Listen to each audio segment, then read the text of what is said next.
Good morning, all new participants. We're just getting started. It's Anna speaking, and you can probably see Martin. I can see all sorts of faces popping up now, which is great. It is. Good morning, everyone. Apologies, we've got you on mute for the moment because we're trying to get this started without so much chatter in the room. I'm going to let a few more people come in. And while we're just waiting for others to arrive, we might actually just scroll through and have a bit of a play for anyone. When we had our webinar last week, we discovered that quite a few people already used Zoom. This is not a Zoom-based meeting, but we just want to share a little bit that we thought you might be interested in. What I've got across the top of the screen at the moment is just that's what I can see. So that's what I can see as the host of this particular webinar. And I think what's probably the most interesting thing in here for people who are thinking about engagement is obviously you've got your chat function, which is a really great function, but breakout rooms, which we're going to use today, is probably one of the things that we think really can help us with our sort of, instead of face-to-face workshops, our online workshops. So we'll talk through a bit of that today and give everybody a chance to play with breakout rooms. The other thing that I really like in this whole thing is obviously the chat function, which is great. I've got a few more people coming in. Welcome to the new people. We're just admitting all as you arrive and just having a quiet chit-chat about different Zoom functions as we wait for a couple of minutes just to let everybody arrive. Yeah, one of the other great things about this particular tool is that you can, as attendees, you can make little comments to us. You can say yes or no. If we ask a question, even if you're all on mute, you could click on your manage your participants button and you can all say yes if I ask you a question, or say no. So that's kind of fun for the facilitator. It means that the facilitator can actually interact with you without necessarily all of you chatting. So just as we just get a few more come through. One of the things that we thought we might do is acknowledge the country that we're actually zooming in from. So I'm zooming in from Wurundjeri country in Fitzroy in Melbourne, and we just thought it might be nice for everybody just to enter where you're zooming in from in the chat function about what country you're zooming in from. So that would be good. Oh, we've got Kelderman country, forests and altways. Yep, quite a few. Yeah, that's good. I guess our intent for doing this is actually to share a bit about what we're learning, how we're adapting, and also today to give you an opportunity to experience engagement, doing some engagement. So we're planning on making this engaging. So we'll be getting you to work in breakout rooms, assigning you to breakout rooms if you haven't experienced that. But we want to actually use the breakout experience as a chance for you to share the lessons you're learning, because guess what? We don't think we've got a monopoly on all the wisdom here. So we want to actually run this process to draw into our collective capacity and to see if we can come out of this with some rules of thumb for engaging online.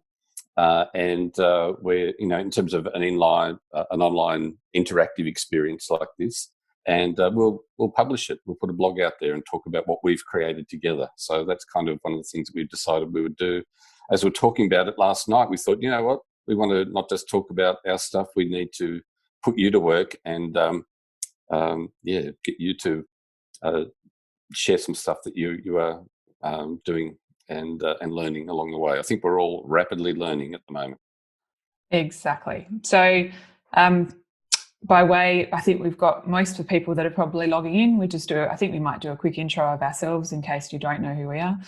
Most of you probably don't know both of us. I'm Anna Kelderman, obviously. That's the name underneath my picture on the screen, so it's hard to miss. But I'm a town planner by trade, and got into stakeholder engagement because I found that part of the planning process really exciting, and I do quite a lot of it. And obviously, the onset of this virus has created a massive sort of change, massive shift in my practice. And I've worked with Max before, and so we kind of got together and decided we would try and do research and development and sharing with the rest of the community. And Max? Yes, so I've been calling myself a community engagement practitioner for over 20 years now, and I've been focusing mostly on exploring deliberative processes, and in recent years looking at how can we actually achieve deliberation online. So this has kind of accelerated that process, and so that's one of the things that I've been experimenting with, and so I want to talk a little bit about that today, about sort of what was a more, now we call a conventional deliberative process, and how we're kind of reinventing it, recreating that in the online space. So more of that later.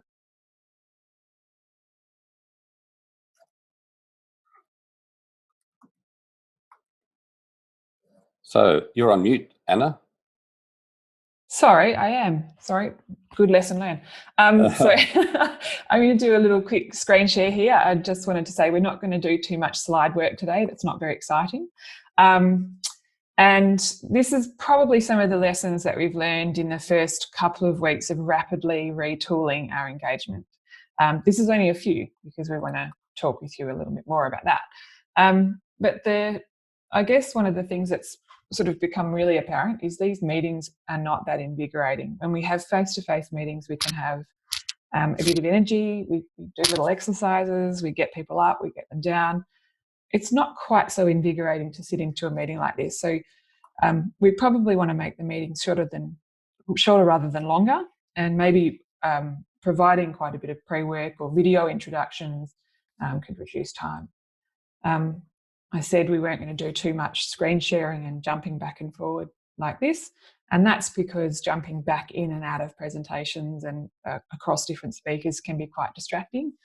And one of the big lessons that we learnt from our webinar last week, and you'll note this is a meeting rather than a webinar this week, being really comfortable with adding tools to be sure that the audience can use them. And if you do add tools that you're not sure about the audience being able to use, you really need to give them quite a bit of time to figure it out. So that's a really good lesson, I think, in scheduling some kind of online meeting / workshop.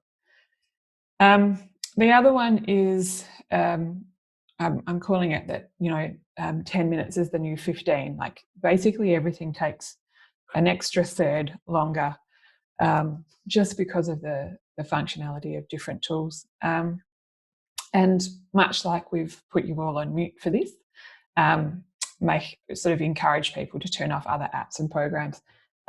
Most of the online tool service are actually sort of talking at the moment. They're kind of saying we're getting to our bandwidth, so we're really sorry about that. Anyway, I'm going to hand back to Max. He's going to sort of share what our exercise is going to be. Yeah, so now we're going to put you into breakout rooms, and I know you can't see how Anna's doing this, but down the bottom, because Anna's the organiser, there'll be an option there for creating breakout rooms, and there's something you can check, which is you can put people automatically into breakout rooms, and you can sort of decide how many rooms, how many people will be in those rooms. And what we're doing is creating about 5 groups, or maybe even more. What do you think, Anna? We're going to 8 groups. We're going to have 8 groups.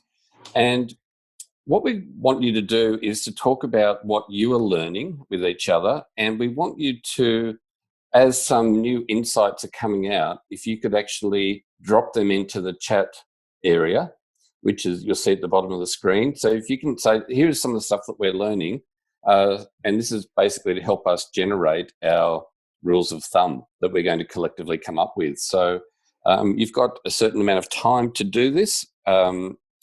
It's going to be 5 minutes, is it? Yes, but I think we said 7. All right, 7 minutes. You've got 7 minutes to do it. And then we won't have time to hear back from every group. We might randomly select the number of a group and we'll get you to report, but we want you to throw in all your output, all your wisdom into that chat area. That would be really, really useful. So I'm going to click open all rooms now, and you'll all be invited to go somewhere, and you'll all be moved to different places. And Anna will be able to drop in on any of the rooms that we happen to be in, just to check on how it's going.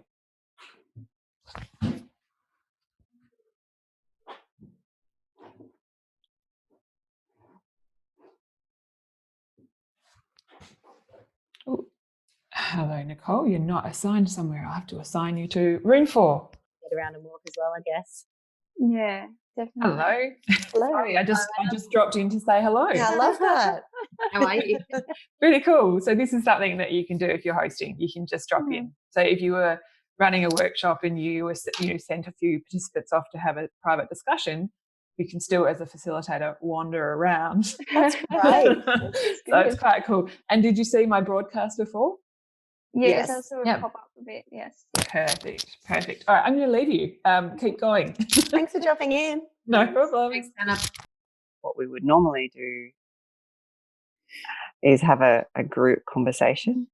So I don't know how it would work in that context, but with a presentation and engaging with questions and information, things like that, it did work okay. But it just, that in that Anna said before, is having that time available to get maybe half an hour before the set time is to get people connected. I found myself saying, what device are you using today? A lot over the last couple of weeks. Yeah, it really takes time, I think. And I think the other thing that we've found with just taking time is that I had this meeting with about 20 people the other day. I've been out of the workforce for a long time, looking to head back in after having children. So I'm learning, and yes, that there might be a tender that I'm going to be participating in the next sort of month. So I need to skill up. So unfortunately, I have nothing to share, but I'm happy to document what we've talked about. Scribes are valuable. Yeah, scribes are I'm a very good scribe, but I am. The other one I learned yesterday was, again, back in Google Docs, and she'd drawn a table, like a board table, and putting people around the table, because obviously on a meeting like this, you can't see everyone at one time. And so as people come in, we put them all around the table. So the chair was at 12, and then you kind of basically just put the names around. So then when you said, I'm just going to do a check-in around the table, everyone knew where they were sitting around the table, because in Zoom it changes all the time as to where you're actually going to be. That's a really good one, Rebecca. Sorry, I just dropped in. Oh, hey. Facilitator can do this. Also, so you can see that as a facilitator, you can actually wander around and talk to people as they're workshopping. So that's quite good. But yeah, that's probably one of the better tools that I've seen, Rebecca, for making sure that everyone knows when it's their turn to speak. So there's not so many awkward silences. Like, you know that after Rebecca speaks, Anna speaks, and Andrew knows that after Anna's finished, he's got to talk. And then all of a sudden you get rid of some of those really awkward dead silences that on video conferencing is just horrendous. It just deadens everything. I'm going to leave again. So keep writing your chats down, and I'll broadcast something soon to ask you to come back. Yeah, thank you.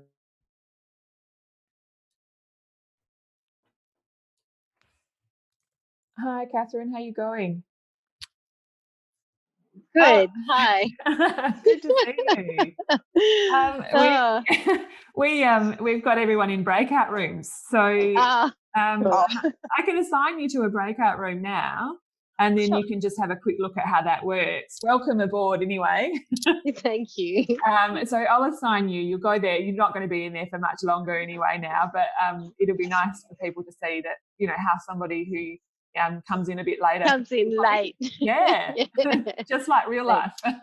Thanks. Hey, Max, how are you going? You're on mute. That was really good. Good. It worked. It was really nice, and very, very interesting insights. Have you closed down the groups? They're closing now, yeah, so people should start coming back in. So yeah, people have to select to come back into the main room. Yep. So I've been noticing quite a bit into the chat space, which is great. Yeah, that's great. So I've only got about 20 minutes left. We do only have about 20 minutes left. So as you return, I'm not going to quite start sharing yet, but there was a wonderful insight. Hello, everybody. Welcome Everyone's back. coming back. Woohoo. Very fast. Hey. So, yeah, that was great. And one of the things that was really interesting is I popped into a chat for those of you who noticed whose chats I popped into. Really good insight into the breakout rooms is as host or multiple co-hosts, you can pop in and out of different different breakout rooms. And the reason that's really good is when you facilitate a workshop, you often walk around and you check in on people to see if they're going okay, if they need any extra help. And so you can still do that in this type of tool. So that as a facilitator, as someone who's running a workshop, that makes me feel comfortable that I can still work with groups and I can still give them the support that they might need. So I've got some chats coming through as well, which is great. Yeah, Zoom does seem to be the most common, but lots of clients use different ones. So I think we kind of have to be a bit agnostic about that. And we just have to find the right one with the right tool for the right job. The breakout room function in Zoom is really good. I'll quickly share this little insight. So now I'm just trying to look through who it was. Somebody suggested in one of the rooms that when you come back and you do reporting, you use some kind of structure so that it's not unusual when you're reporting back. And this is what we drew in our presentation slide. And this is to allow us to really comfortably go through the reporting back process. So I asked you at the end there to remember which breakout room you were in. And typically, if you're all sharing back to the whole group, you might actually run in order from 1 to, say, 9 rooms. We had 8 today. So what we're going to do is we're going to ask you to put your feedback in the chat function if you haven't already put it in the chat function. But I'm going to ask breakout room 2, breakout room 5, and breakout room 8 if they can report back in that order. And just let us know a couple of the insights or the rules of thumb that you've created. So breakout room 2, who have I got from breakout room 2? You might need to mention names because I can't remember breakout the room numbers. 2 had Annette Waters, Emily Frost, Karen Lamb, Tony Radcliffe, and Wendy Gain. I'm going to call one of you out. Breakout room 2, Emily Frost. Emily Frost, where are you? Hello. Yes. Yeah, yes. Perfect. I don't have my picture. You don't have it. Fair enough. Oh, video, sorry. My internet keeps on dropping out. Yeah, fair enough. Emily, can you tell us any insights that you got from your breakout room? Yes. So recommendation of 30 people is a good number to get a good conversation going. Yeah. And other platforms that are good, Recollective, because they have the ability, I think they have like post-it notes and whiteboards and that kind of thing. Yep, that's cool. All right, so breakout room 5 was Julie, Boucher, Marisa, and Yehudit, if I've got that right. I apologise if I didn't. Julie, Marisa, Yehudit, who would like to let us know what sort of big ideas that you guys came up with? Julie, are you here? Julie, I'm going to unmute you. Julie, can you share what your group came up with?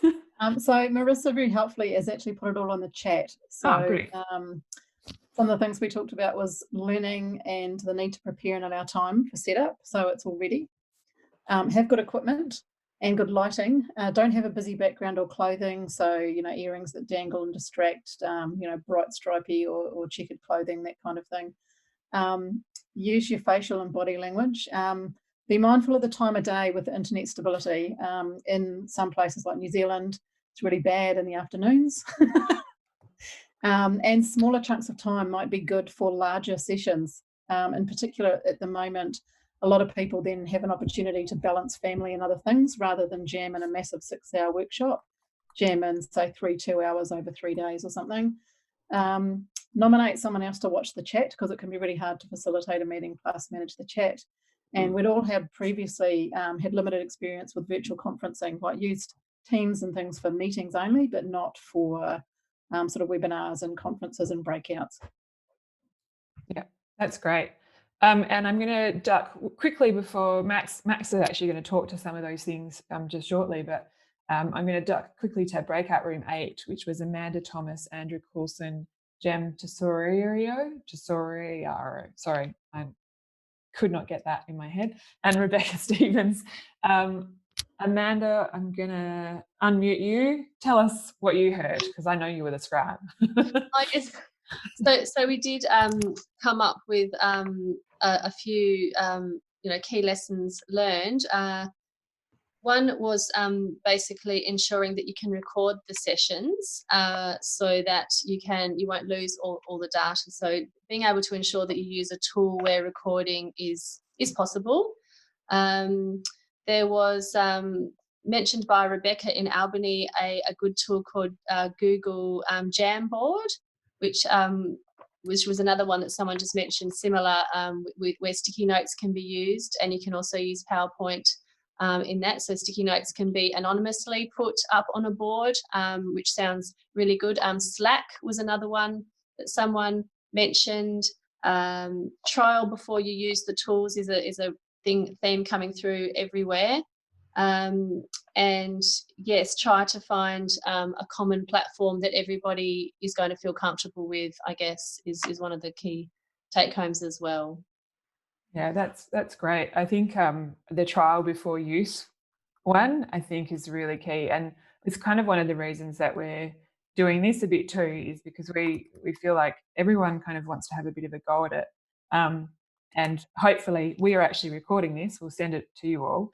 Hopefully by looking at what I can see and having the experience of it, you'll feel a bit more comfortable using this tool. There was a comment about whether I came into all the rooms. So no, I didn't come into all the rooms. I dropped into a couple of the breakout rooms just to show that as the facilitator, you can pop in and out to different breakout rooms. So that's kind of worth knowing if you're wanting to make sure that you can keep looking in to see how everyone's going. I'm going to hand back over to Max. Actually, he's going to run through a bit of a few sort of what's happening in one of his projects, just to sort of share how much this has changed the world at the moment, and really what the implications of that are. So Max, go for it. Sure. I just want to acknowledge that there's been some questions about security in Zoom. So there's been a lot of talk about sort of people being able to use or just sort of basically uninvited come into someone else's Zoom meeting. So I think there's a lot of stuff. I think it's useful to watch that space. I know it's been a reason why some have been quite nervous. And it has become a reason for some clients not to proceed with engagement like this. So I just think it's worth watching that space, but it's kind of interesting. I think it's when people are weighing up the risks of engaging, including something like the security, we also need to weigh up and consider the risks of not engaging and stopping, especially when people feel like they want to maintain the momentum. And just because something is a risk, it doesn't mean you don't do it, you just need to manage it. So I think we just need to bear that in mind. So I just want to talk about a process. I was council recently engaged me to design and deliver a deliberative process. It was going to go over 4 full days and a briefing. So you can see that's the way the plan was going to be on the screen. We're going to have a full day. Oh no, we weren't. That's a mistake. The 1st of April was an evening briefing session for people just about the process and what we're doing and how they got selected and what their remit was. And we had then 4 full days designed, allocated for weekends over that period of time before they finally get their plan together. And their job was actually to write a plan around actually the climate emergency. response. So obviously when this happened, we might go to the next slide, Anna, if you're running it. What we decided, we just thought, oh, that's not going to work. So we put lines through that. And this is what we've done instead. It might look a little bit overwhelming, but it's what we decided to do is, obviously we had a Zoom meeting. Actually, it wasn't Zoom, it was another platform, but I just used the word Zoom because it took up less text. We had an evening briefing a few days ago, and it was at a time in the evening when the bandwidth was really pretty terrible. So it was a bit, the audio was a bit jumpy. Nevertheless, we got through that pretty well, and the client was really very happy with the way that went, and people were saying they wanted to work on this. It really mattered to them. That's why they said yes to this opportunity. Can we please find a way of doing it? And we talked a little bit about some options, and we sort of ended up putting forward a structure that they commented on. We're massaging it. So instead of having full days, we thought, no, that's never going to work. So in those sessions, we're now having a shorter session from 10 to 11:30, if you can see in the blue boxes. If we can get the cursor on those, perhaps, Anna, thank you. So we're having these 1.5 hour sessions when we're all together just to check in and to talk about stuff. The first meeting is going to be getting some background information about the climate emergency. And then we're going to break them up into, there's going to be different themes. And so this group, we're going to split them in half. Half of them will be working in the afternoon on theme 1 and the other half on theme 2 for an hour each. So basically they can, they'll just choose which theme they want to work on, and it gives them still most of their Sunday. So we're doing less on those days, but we're keeping those days because they signed up to them. But in between, they're going to be doing individual research, reading, and then in that space, like an online collaborative space, in this case, it's Engagement HQ that they're working in. And they will be working in different themes and doing work, having conversations, they can organise their own sort of Zoom meeting if they want to, and they're going to be working together to try and come up with some recommendations that they'll then put to the next full session. So when you go to session 2, if you go to the morning bit, thanks Anna, review of small group work. So it's going to be then presented to the whole group, get some feedback, we'll do some online polling, and then we'll sort of move to the next themes. Along the way, when they're doing this individual and small group work in that collaborative space, we're going to be organising some check-in small group Zoom meetings. So if you look at the green at the bottom, we're going to organise these meetings with small groups just to see how they're going. But what was interesting is we said to them, we need you to make this work because we're relying a lot more on you to actually, we're not sort of heavily facilitating a lot of that. We're saying we need you to work together and work through this. So we're looking at different ways of checking in with them to make sure they're all feeling connected to the work. We've talked about principles about that, and that's what we're trying to do. So so far they're saying they're up for it, and they're using that online space quite a bit. They're reading documents, they're commenting, giving feedback. So it's early days, but that's kind of how we've done something different from what we were going to do and how we're trying to make it work. And so far, so good. I think what I'm finding is people are saying, well, we all have to adapt. And if we want to get stuff done and keep things moving, we need to do things differently. So anyway, that's a bit of a look about what we're doing. So I think that's probably enough for me to talk about that, but it just gives you, and I'm sure that a lot of you are doing some similar things with your own work. Yeah. So it is really a bit of a trial at the moment because you don't have so many of those things available to you.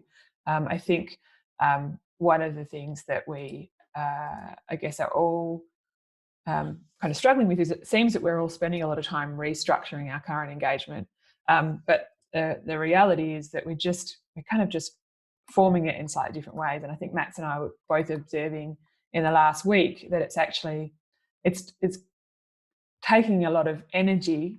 So it's probably still going to take as much time, if not longer, to arrange engagement in this current environment. But you still have to design the engagement for the project that you're working on it really well. So it's sort of the fundamental things that underpin your engagement actually don't change at all. And you still have to do all of the intro stuff. You still have to do all the awareness raising, and you probably still need a whole suite of tools like Harvest or Bang the Table or Hive to help you underpin the engagement process. So that's really that was really all we had to share. We might use the chat tool for a bit of Q&A. We said we personally said we were only going to take 45 minutes, so we feel like we've hit that. And just for your knowledge, we'll keep running these until you all stop popping in, and we'll just keep presenting projects about how we're doing and model different tools. So last week we actually introduced a couple of tools. This week we just talked a bit with you, and I think we'll go back to introducing some tools next week, and we'll probably just keep some variation in it. So that, variation is the spice of life, or something like that. But we'll see. I think we were pretty keen, weren't we, Anna, that that if you had some things you especially wanted to focus more on, if you want to use just the chat space just to leave some messages there, we've got some things in mind and other tools that we could introduce. So we're really happy to do that. And I think there's a lot of great suggestions came through about other platforms and tools that people are using and experimenting with. And if you would like to be like a special guest to present something that you've got some expertise in, feel free to let us know. We've got, I know we've got some people who were keen to share some things that they've learnt and tools that they're using. So we just thought, well, let's just draw on each other's expertise, and that was great. Thank you for those people that put in some links in the chat. So we'll share that with you too. So some really helpful links, and people were talking about stuff in small groups, and then they said, oh, that's interesting. I said, I'll put a link in chat. So that's really helpful. Yeah. We and there's loads of questions coming through here in the on the chat. Somebody said, how many people have we got in the room today?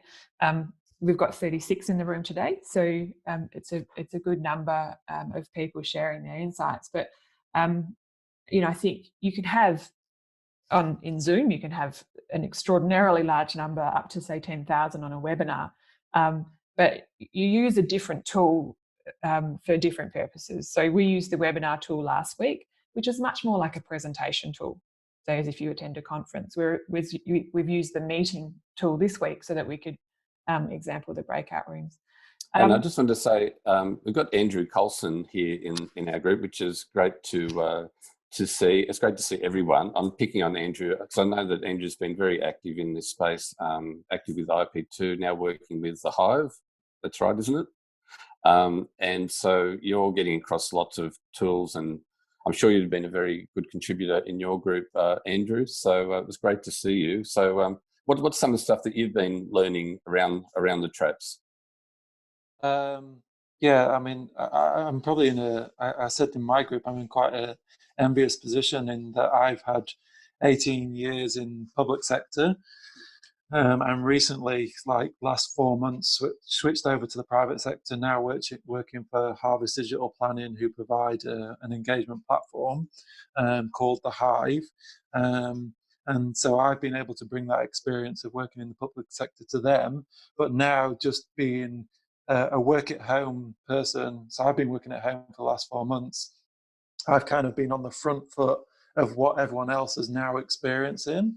And I've been able to understand the journey that they're going through. So a number of our clients, we've certainly been able to support probably a little bit more different than what we would normally do, even with just some of those simple working from home practices. So certainly in the breakout room that I was in, the conversation around making sure that you test and do your due diligence on everything that's out there before you actually sign up to something is really important. So we're only a small team of, I think, around 12 people at Harvest Digital Planning, but we use and we're all home workers, or we work from various different locations around Australia, and we're an Australian-based team. We use Slack, and Slack is one of those kind of app tools that allows you to do discussions throughout the day with each other through a chat form, but you can also link in and do phone calls, and you can do video calls through that tool as well. And I just used the tool there. I put you on mute, Andrew, only because we run out of time. Sorry to do that too, but perhaps, Andrew, you might like to come and share some of your learnings and insights in a future session, if you'd be willing to. Yeah, sure. Yeah. Yep. Great. Thanks. And Max perfectly exempling how the facilitator can still facilitate online. It's funny. Just the other day, I had I didn't have control of the meeting. Technically, I was a presenter. Someone else was the organizer, and we had an executive person who was talking, and the audio was shocking, and we couldn't get her attention to say it's really not working. But I couldn't actually mute her because I had to get the organizer to. So I had to send a text message to someone to mute her because it really was taking up a lot of time and it wasn't very productive. So anyway. Fun and games along the way, but we're all learning. Yep. We are all learning. So there was a couple of questions that I might just answer since we're here and we've got a few more minutes. Does anyone know of a virtual whiteboard? There's quite a few tools. I think Jamboard was mentioned and Miro was mentioned, but Zoom actually has a virtual whiteboard in its share screen option as well. So if you look down to the bottom of the screen where you can see the share screen button, one of the options is actually to share a whiteboard. And you can then annotate on the whiteboard. That's a whole other game. The annotation tool, if you're interested, is the thing that I'm most excited about because as a planner, most of our stuff is spatial. So usually we have texters and pencils and sketch paper all over tables, which is what all of my outputs look like at the end of the day. Max is exempling the beautiful whiteboard as we speak. But obviously, if we don't have the ability to have texters and pencils, we do have a bit of a challenge. So this is being able to use a whiteboard tool, being able to sort of share plans and maps is actually really a really cool feature. I don't think, I'm just looking for any more questions. And I think somebody made the comment, you should have somebody whose job it is just to monitor the chat. And I think that is absolutely a brilliant idea. Because it is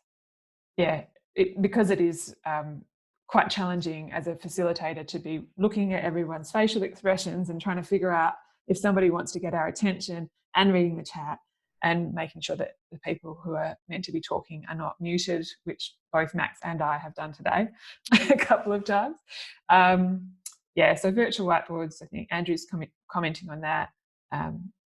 One thing I will say is all of the chats out of the Zoom function get automatically sent to us, so we don't actually have to do anything to get that information out, so we can send it out to you really, really, really easily. We might say thank you and hurrah, yeah? Thank you from me. We'll keep doing this. If you have registered, we will keep you emailed about the next date. It's probably likely to be Thursdays and Fridays. We're not going to do evaluation surveys after each of them because it's a fair bit of time to do that. And, we're trying to do this as free and as easy as possible. And because we already know we're awesome, so it's just totally unnecessary. But we may do another evaluation survey in a couple of weeks just to keep making sure that you're getting what you want from this. So thank you from me. And thank you from me. Great to see you all. It's really lovely just to see seeing faces and sharing stuff so generously. We really appreciate that. So thank you. Yeah, virtual hugs. Enjoy your Friday afternoon and weekend. Thanks, everyone. Okay. Bye.